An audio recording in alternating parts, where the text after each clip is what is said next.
All right. Again, a lot of speculation about whether Iran's reaction to this, besides whether they'll attack American assets, forces around the world, is will they now try to rush to build a nuclear device? And that's, of course, been one of the cautions given by people who've opposed this kind of action.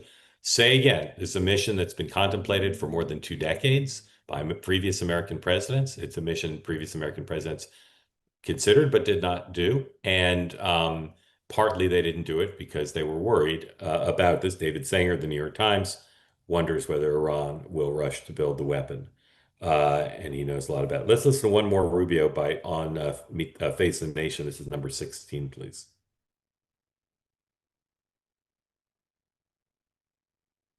You're saying there that the United States did not see intelligence that the Supreme Leader had ordered weaponization.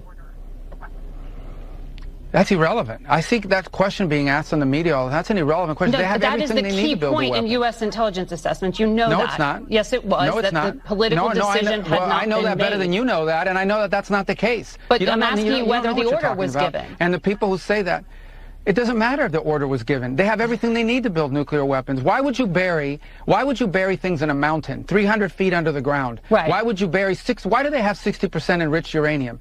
You don't need 60% enriched uranium. The only countries in the world that have uranium at 60% are countries that have nuclear weapons. Because they can quickly make it 90. They have all the elements. They have. Why do they have a space program? Is Iran going to go to the moon? No. They're trying to build an ICBM. No, but so that's a question. That's a question of intent. And you know, in the intelligence assessment, that it was that Iran wanted to be a threshold state and use this leverage.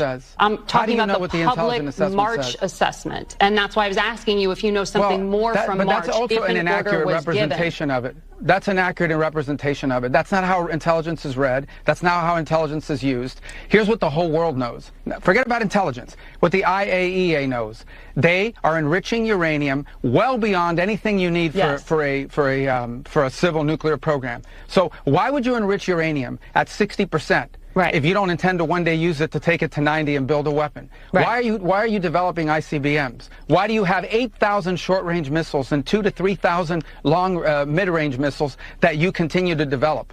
Why do you do all these things? They have everything they need for a nuclear weapon. They have the delivery mechanisms, they have the enrichment capability, they have the highly enriched uranium that is stored. Yes. That's all we need to see. Right. Well, and especially in the hands of a regime that's already involved in terrorism and proxies and all kinds of things around. They are the source of all yes, and no one's disputing. No one's disputing that. I'm not doing that here. You dump out of this one.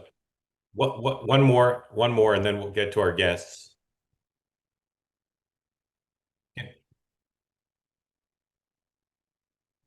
Okay. Go to number 18, please. This is the border czar, Mr. Homan, talking about whether there are sleeper cells in the United States, and then we'll get to our guests.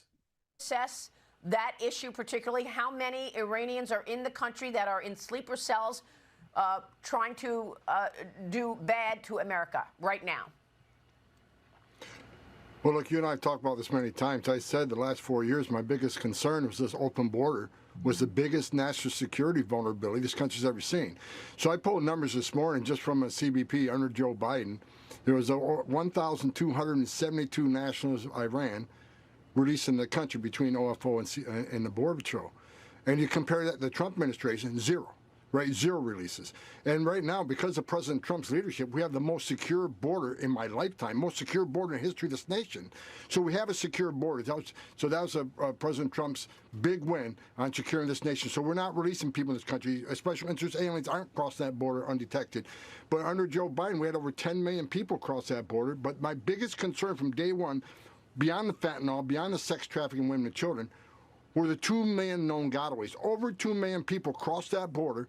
We don't know who they are, where they came from, because they got away, because Border Patrol is so overwhelmed with the humanitarian crisis that Biden created that over 2 million people crossed the border and got away.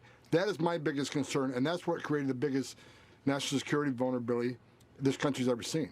And you have that on surveillance, seeing people get away. Do you have a sense of where they went?